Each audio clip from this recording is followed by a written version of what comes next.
Hello friends, welcome to my channel and thanks for watching this video. Friends, in this video we are going to discuss about the stock price of Apple, and if you look at the stock price and the trend, so you need to know a couple of things. First, if you are concerned about the current share price fall, so we are looking at the hourly chart, so you can consider it for couple of hours to couple of days, and probably in this case couple of months as well. So here it is from the last year May till date, so it's a pretty long chart. So we are talking about hourly time frame, and we can see here the chart for the last 1.5 year, probably 1 year and couple of months. And you need to know about the trend because you need to see or check the trends in conjugation with the previous trend or the current trend that it has follows and where it has started. So anyhow, tech companies, basically it's not tech companies, it tech functional product based companies, something like that. So if you check the move, so from the last year and couple of months, it has already risen by 220 odd percent. Okay, so I am not saying that because it has risen 220%, so you are bound to see fall, but you need to know the trend. Okay, so here if you just try to find out the trend, what you can see here is this. Okay, or let me just move to the line chart. Yes, because sometimes what happen that candlestick will show the exaggeration in a sense that it is showing all the movements which the stock has performed in a single day, whether it is the open price, high, low and close, whereas the line chart will only shows the close price.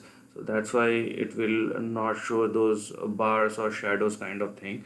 And if you can see here, so the current fall is completely in relation with the technical analysis, or it has reached the resistance or the big target level and fallen down from there.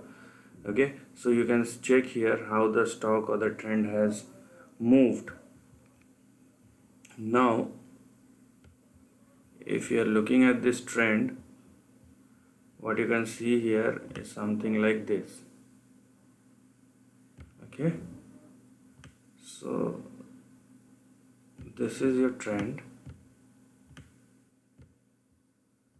So this is the trend,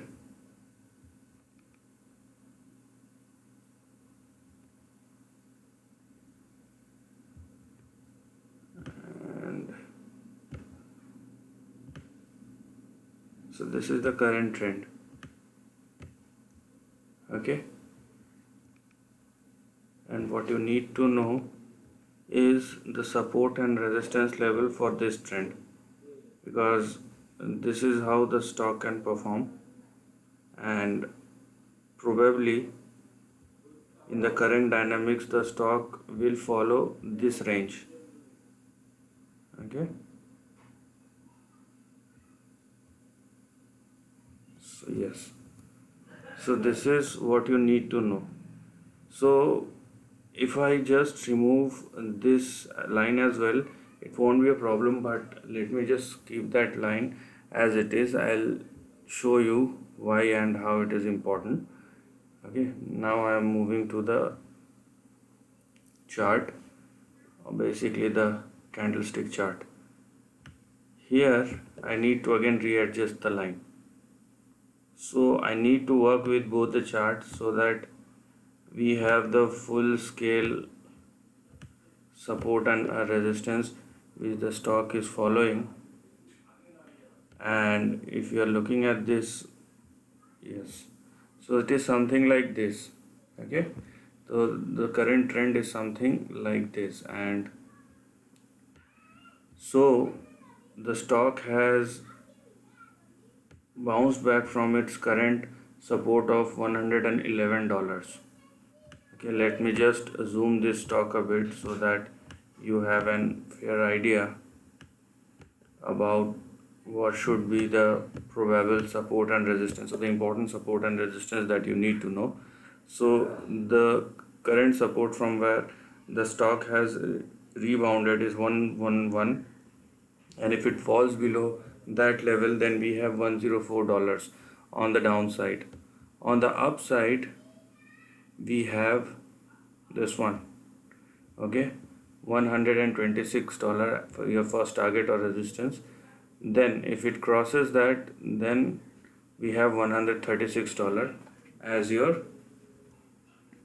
next or upcoming resistance, or rather $136, you can consider it as 137. Why? Because this 137 is nothing but the previous resistance which the stock has made, and unless this resistance, you know, crosses on the upside, or the stock pushes itself beyond 137, 138, unless that happens, there is no big movement which you can able to see in probably in the days or in the months to come. So if you are thinking that the stock will go much further, so it's completely depend upon individual's thought, how he or she is thinking about the stock. So for that, 137 or 138 levels need to break out on the upside, and the stock must sustain above $138. Then we could probably see a big breakout on the upside. Now on the downside, as I have already told you, that this 111 and 104 are your most important support levels. Okay, why is that? Because breaking this level will probably cause lots of damage to the stock of Apple, and the price should go down to this level. Okay, so there is a probability that if the stock falls below 104, then you can see a level of 89 or 90 on the downside for this particular script. So you should be very aware about the support and resistance level. And so beyond below 104, there is another support at 100, and below 100, 89. So these things you need to know and act accordingly. So this is the end of the video. If you like this content, do share your thoughts in the comment section and subscribe my channel for this. Lastly, take care of your family and friends.